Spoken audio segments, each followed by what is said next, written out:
масъалаи китоб хондан гуфтем. Мисол ҳамин чӣ фикрҳо доред дар масъалаи китоб хондан? Мисол мо китоб чӣ хел китобҳо бисёртар бихонем да, мисол барои ҳамин дар замони ҳозира барои рушд кардан. Мисол ман як савол дорам дӯсти меҳрубон, чанд соат инстаграм истифода мебарӣ?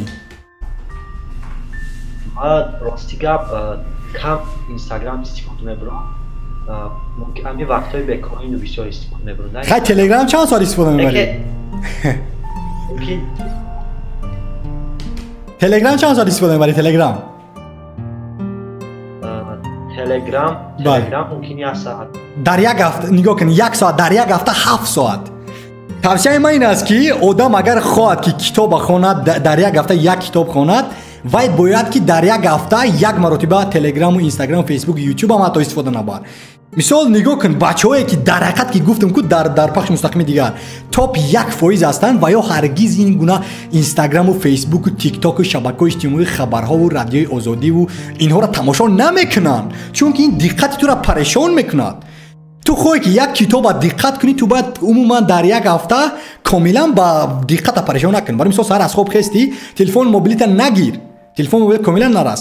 вақте ки инҳоро аз бурди дигар умуман дигар диққатут ба китоб хондан мешавад. барои мисол ман ҳамин ин китобҳои ки ҳозир ман дорам ҳамашон аз ҳамин сол ҳастанд. ин тақрибан як 7-8 китоб ман хондам ҳамин соли 2024.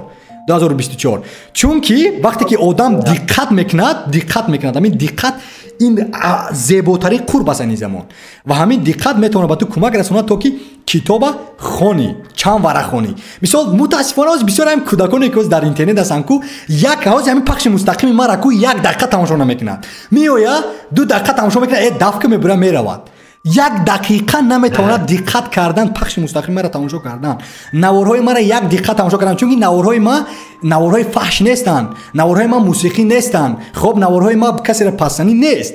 наворҳое ки ман эҷод мекунам факт, далел, илм, маориф, таҷрибаҳои худам дар ҷо мегузорам ва ин гуна илмҳо хеле душвор аст омӯхтанаш, қапидан да сар, чунки майнаи сари вайҳо аллакай допамин мехоҳад. ин гуна илмҳо допамин надорад, китоб хондан допамин надорад, душвор аст. вале рафта инстаграм 30 сония да ку ҳатто ҳамун 30 сонияро бисёр диққат карда наметавонад.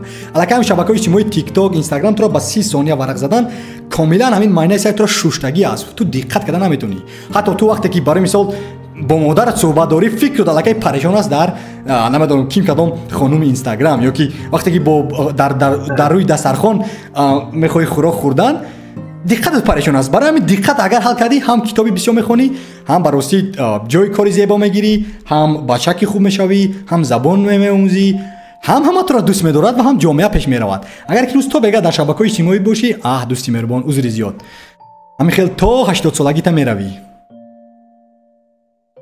ҳамин акайзо, яъне ай ҳама чизи муҳим ҳамия ки мо бояд диққатмонро бештар бигирем, корҳои муҳимро бамонем, ай ҳамин гуфтигӯҳо, ай ҳамин шабакаи интернетиё дур шем камтара.